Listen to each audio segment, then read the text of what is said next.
Hi friends, ఈరోజు topic trap streets అంటే fake towns అనమాట. సర్వసాధారణంగా ఈ కాలంలో మనం ఎప్పుడైనా మనకు తెలియని ప్రదేశానికి వెళ్ళాలంటే మనం అందరం యూస్ చేసేది గూగుల్ మ్యాప్స్. ఎందుకంటే దాంట్లో అయితే లొకేషన్ కరెక్ట్గా ఉంటాయి, లొకేషన్ బాగుంటాయి అని గూగుల్ మ్యాప్స్ యూస్ చేస్తాం. కానీ పాత రోజుల్లో అయితే అలా కాదు.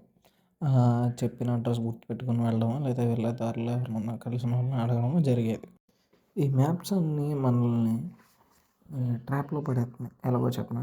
ఈ మ్యాప్స్ క్రియేట్ చేసే కంపెనీలు కొన్నిసార్లు ఫేక్ అడ్రస్‌లు, ఫేక్ టౌన్‌లు క్రియేట్ చేస్తాయి. ఎందుకంటే ఆ మ్యాప్‌ని మళ్ళీ ఎవరో ఫేక్ చేయకూడదు. మళ్ళీ ఆళ్ళ ఇంకో కంపెనీ పెట్టకూడదని.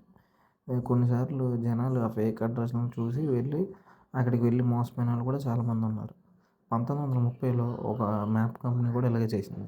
వేరే వాళ్ళు వాళ్ళ మ్యాప్‌ని కాపీ కొడుతున్నారనుకోని వాళ్ళని పట్టుకుందామని చెప్పి న్యూయార్క్ అని ఒక సిటీలో ఆ రోడ్డు ఖాళీ రోడ్డు, నిర్మానుష్యమైన రోడ్డు మీద అలోగ్య అని ఒక ఊరు పెట్టి అక్కడ పెట్టేశారు. అక్కడ నిజానికి అయితే ఏమీ లేదు. కానీ అక్కడ ఆ ఊరు క్రియేట్ చేసేసారు.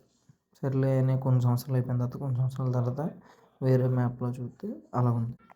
వేరే మ్యాప్‌లో చూసినా సరే అలోగ్య అని ఊరుంది. దాంతో కోర్ట్‌లో వేసారు వీళ్ళు. కోర్ట్‌లో ఏస్తే వాళ్ళు లేదు లేదు అక్కడ నిజంగానే ఉంది, ఊరుందని చెప్పి ఈ ఆపోజిట్ కంపెనీ వాళ్ళు దాన్ని డిఫెండ్ చేసుకున్నారు. నిజంగా కోర్ట్ కూడా అదే తీర్పిచ్చింది. లేదు ఉందని.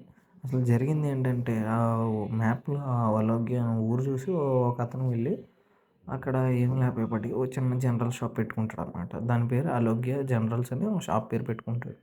ఆ పేరు చూసి అక్కడ మా ఈ ఊరు ఏర్పడిపోతదనమాట. ఒక చిన్న ఊరు ఏర్పడిపోతది. ఒక కంపెనీ తనని కాపీ చేయకూడదని చిన్న ఊరు క్రియేట్ చేస్తే జనాలు దాన్నందరూ కలిసి నిజాన్ని చేసేసారు.